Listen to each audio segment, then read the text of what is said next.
اعضائے تکلم organs of speech, اغراض و مقاصد۔ اس سبق کا مقصد اعضائے تکلم سے واقف کرانا ہے۔ امید ہے کہ اس سبق کے مطالعے کے بعد آپ اعضائے تکلم کی اصطلاحوں سے بخوبی واقف ہو جائیں گے، کیونکہ اس سبق کے ذریعے اعضائے تکلم یعنی آرگنز آف اسپیچ کی مدد سے آوازوں کی ادائیگی اور ان کی دیگر تفصیلات آپ کے سامنے پیش کی جائے گی۔ تمہید، طریقہ تلفظ، مینر آف آرٹیکولیشن۔ طریقہ تلفظ یعنی مینر آف آرٹیکولیشن کو سمجھنے کے لیے انسان کے اعضائے تکلم یعنی آرگنز آف اسپیچ کو بخوبی سمجھنا نہایت ضروری ہے۔ آپ جانتے ہیں کہ تمام انسانی اعضاء آوازوں کی ادائیگی میں معاون ثابت نہیں ہوتے۔ یہاں اعضائے تکلم سے مراد وہ اعضاء ہیں جن کا تعلق آوازوں کی ادائیگی سے ہے۔ ان اعضائے تکلم کی ایک تصویر اور اعضائے تکلم کی ایک فہرست آپ کی آسانی کے لیے پیش کی جا رہی ہے۔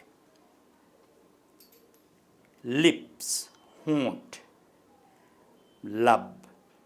بالائی اور نچلے ہونٹ کچھ آوازوں کے تلفظ میں معاون ثابت ہوتے ہیں۔ یہ ایک دوسرے سے چپک کر ہوا کو مکمل طور پر روک سکتے ہیں، یا دونوں ہونٹوں کے درمیان صرف اتنا فاصلہ ہو سکتا ہے کہ ہوا رگڑ کے ساتھ باہر نکل جائے۔ یہ ایک دوسرے سے مل کر گول بھی بن سکتے ہیں اور پھیل بھی سکتے ہیں۔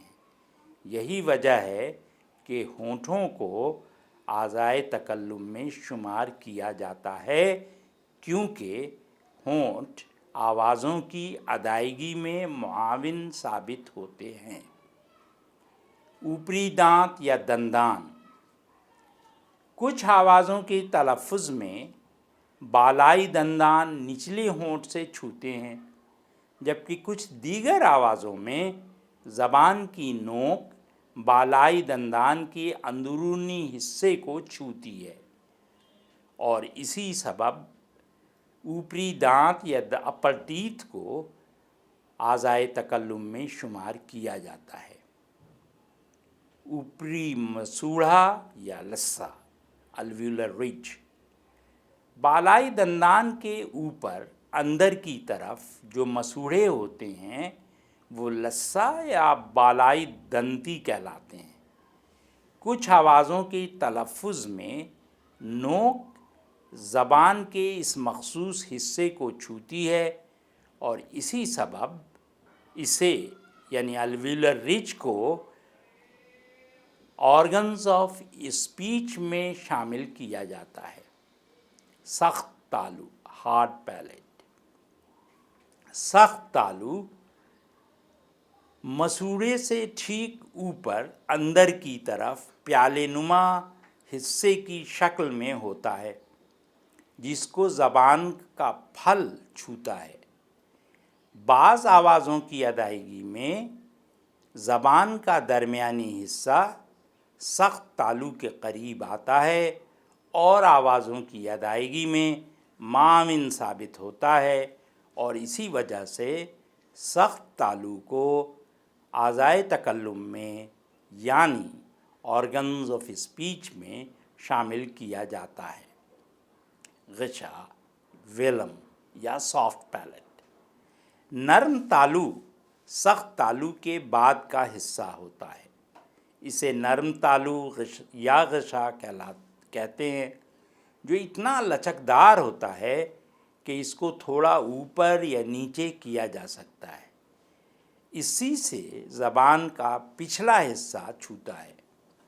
بعض آوازوں کی ادائیگی میں زبان کا پچھلا حصہ نرم تالو کے قریب آتا ہے اور ہوا میں رکاوٹ کا سبب بنتا ہے، اور اس طرح سے ان آوازوں کی ادائیگی ہوتی ہے۔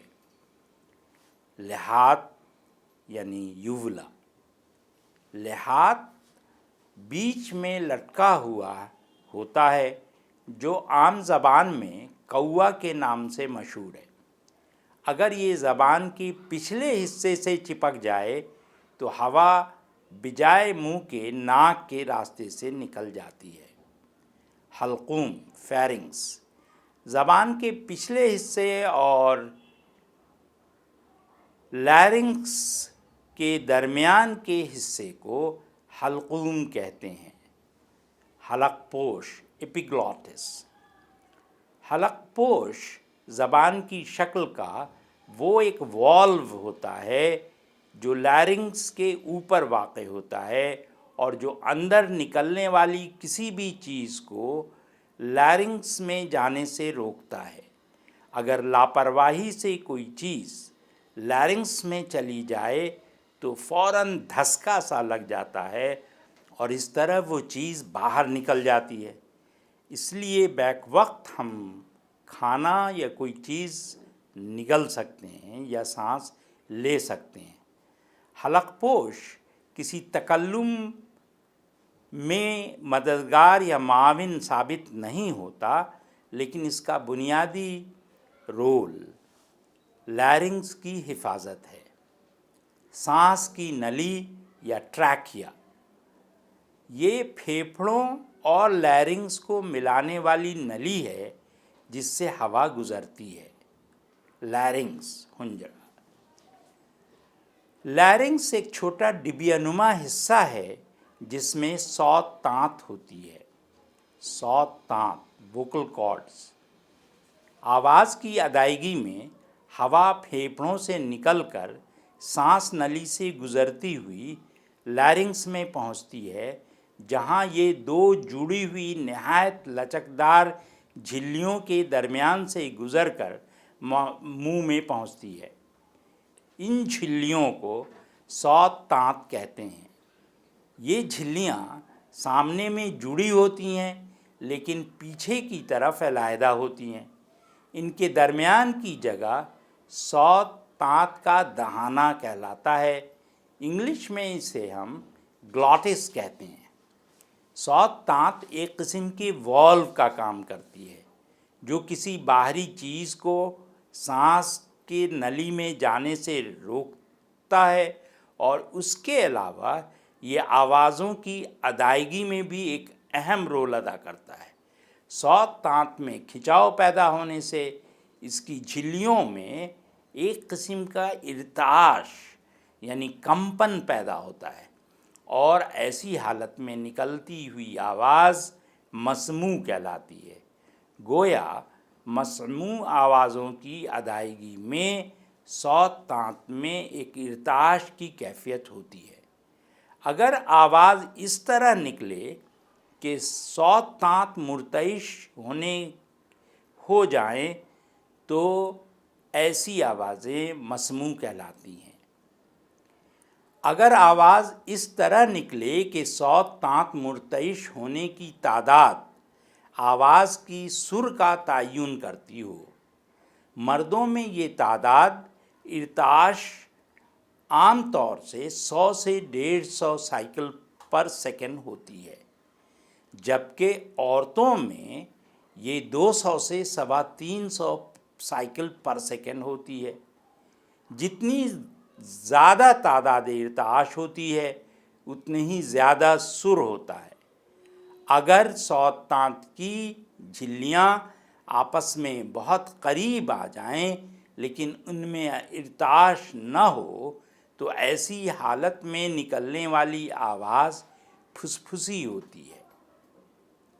صوت تانت کا دہانہ گلوٹس، صوت تانت کے درمیان کا شگاف صوت تانت کا دہانہ کہلاتا ہے۔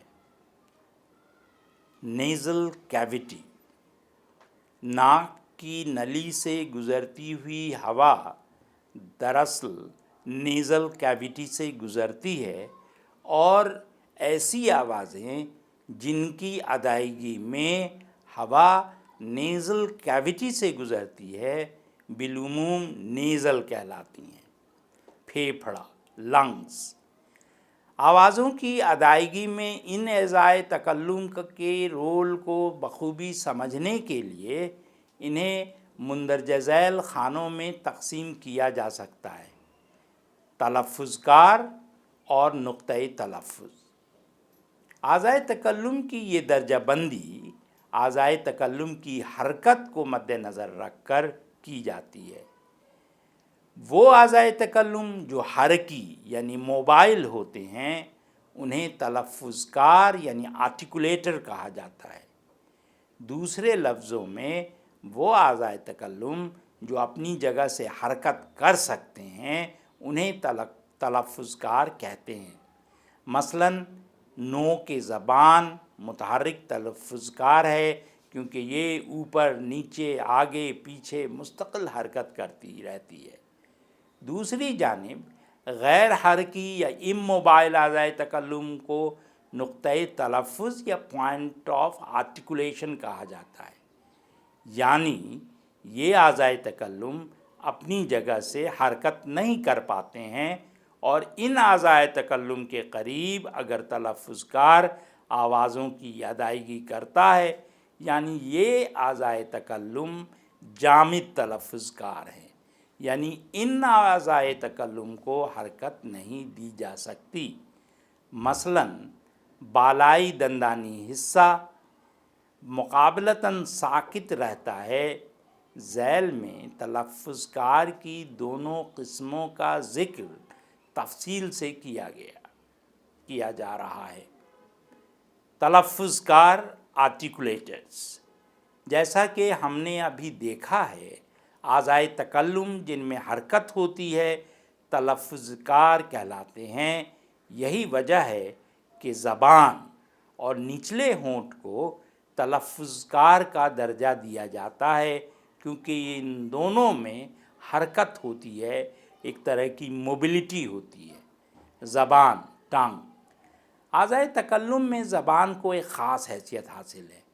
اس کی بنیادی وجہ زبان کی حرکت ہے۔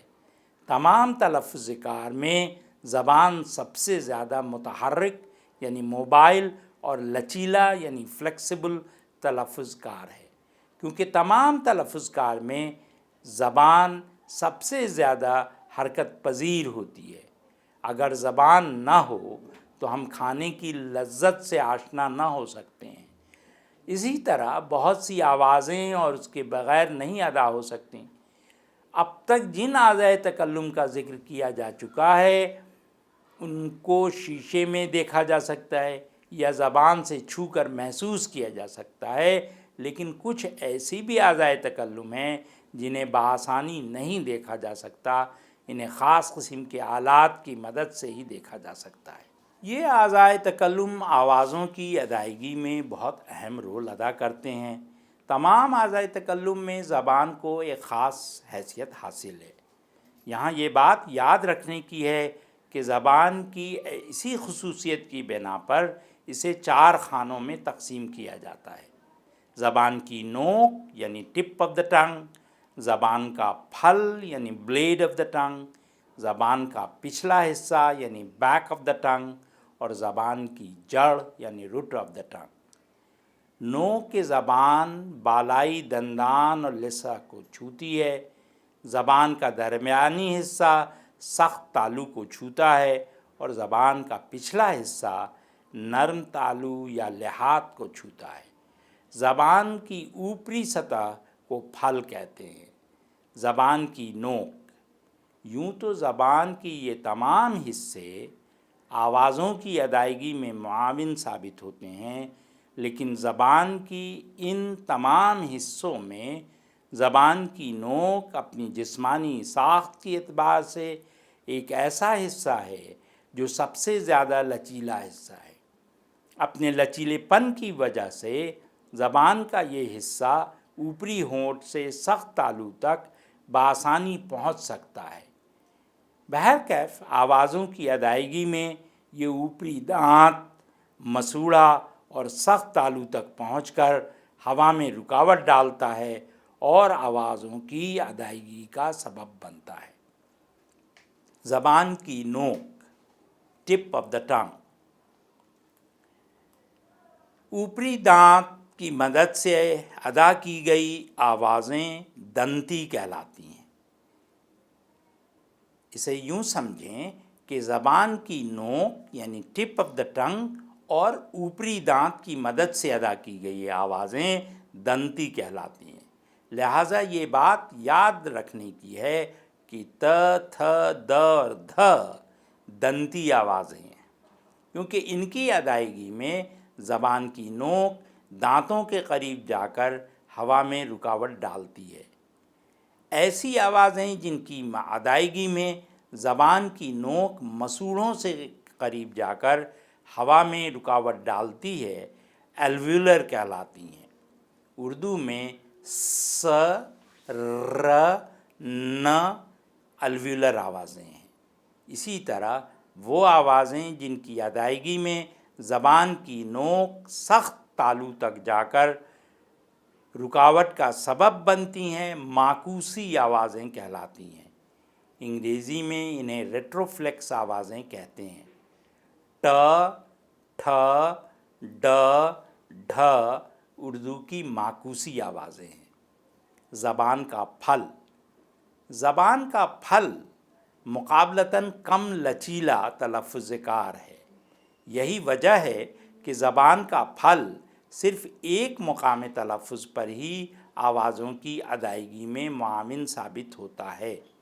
زبان کے پھل اور تالو کی مدد سے ادا کی ہوئی آوازوں کو تالوئی یعنی پیلیٹل کہتے ہیں۔ یہ بات آپ یاد رکھیں کہ چ، چھ، ج اور جھ تالوئی آوازیں ہیں، کیونکہ ان کی ادائیگی میں زبان کا پھل تالو کے قریب جا کر باہر آتی ہوئی ہوا میں رکاوٹ کا سبب بنتا ہے اور اس طرح ان آوازوں کی ادائیگی ہوتی ہے۔ یہی وجہ ہے کہ ان آوازوں کو تالوئی کہا جاتا ہے۔ زبان کا پچھلا حصہ، زبان کا پچھلا حصہ ایک دوسرا اہم تلفظ کار ہے۔ اردو آوازوں کی ادائیگی میں یہ دو مختلف مقام تلفظ پر جا کر آوازوں کی ادائیگی میں مددگار ثابت ہوتا ہے۔ اردو آواز ک، کھ، گ اور گھ کی ادائیگی میں زبان کا پچھلا حصہ نرم تالو یعنی ویلم کے قریب جا کر باہر آتی ہوئی ہوا میں رکاوٹ ڈالتا ہے اور ان آوازوں کی ادائیگی کا سبب بنتا ہے۔ دوسری جانب اردو آواز ق کی ادائیگی میں زبان کا پچھلا حصہ کوا یا لحاظ کے قریب جا کر باہر آتی ہوئی ہوا میں رکاوٹ ڈالتا ہے اور اس طرح اس آواز کی ادائیگی ہوتی ہے۔ یہی وجہ ہے کہ اردو کی اس آواز کو لحاظی کہتے ہیں۔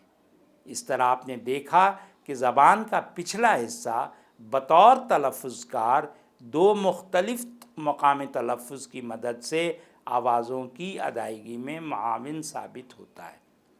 نچلا ہونٹ، لوور لپ، جیسا کہ آپ جانتے ہیں نچلا ہونٹ بھی ایک تلفظ کار ہے، کیونکہ آوازوں کی ادائیگی میں یہ نمایاں رول انجام دیتا ہے اور دیگر اعضائے تکلم کے مقابلے میں یہ نچلا ہونٹ متحرک ہوتا ہے۔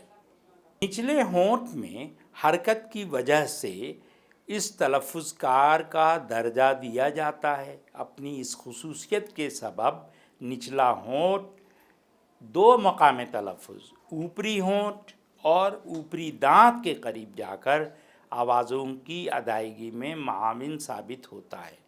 آپ یہ بات یاد رکھیں کہ پ، پھ، ب اور بھ کی ادائیگی میں نچلا ہونٹ اوپری ہونٹ کے قریب جا کر باہر آتی ہوا میں رکاوٹ ڈالتا ہے۔ یہی وجہ ہے کہ ان آوازوں کو دو لبی آوازیں کہتے ہیں۔ ان آوازوں کے علاوہ نچلا ہونٹ اوپری دانت کے قریب جا کر بھی رکاوٹ ڈالتا ہے۔ اردو میں فے اور واو کی ادائیگی میں نچلا ہونٹ اوپری دانت کے قریب جا کر رکاوٹ کا سبب بنتا ہے، جس کی وجہ سے ان آوازوں کو لبدنتی آوازیں کہتے ہیں۔ مقام تلفظ، آپ کو یاد ہوگا کہ ابھی ہم نے آوازوں کی ادائیگی میں تلفظ کار کی اہمیت کو سمجھنے کی کوشش کی تھی۔ تلفظ کار جن مقامات پر جا کر ہوا میں رکاوٹ ڈالتے ہیں اور آوازوں کی ادائیگی میں معاون ثابت ہوتے ہیں، ان مقامات کو مقام تلفظ کہا جاتا ہے۔ اردو آوازوں کی ادائیگی جن مقامات سے ہوتی ہے اس کا ایک تفصیلی جائزہ نیچے پیش کیا جا رہا ہے۔ خلاصہ، طریقۂ تلفظ یعنی مینر آف آرٹیکولیشن کو بخوبی سمجھنے کے لیے انسان کے اعضائے تکلم یعنی آرگنس آف اسپیچ کو بخوبی سمجھنا نہایت ضروری ہے۔ لہٰذا اعضائے تکلم سے مراد وہ اعضاء ہیں جن کا تعلق آوازوں کی ادائیگی سے ہے۔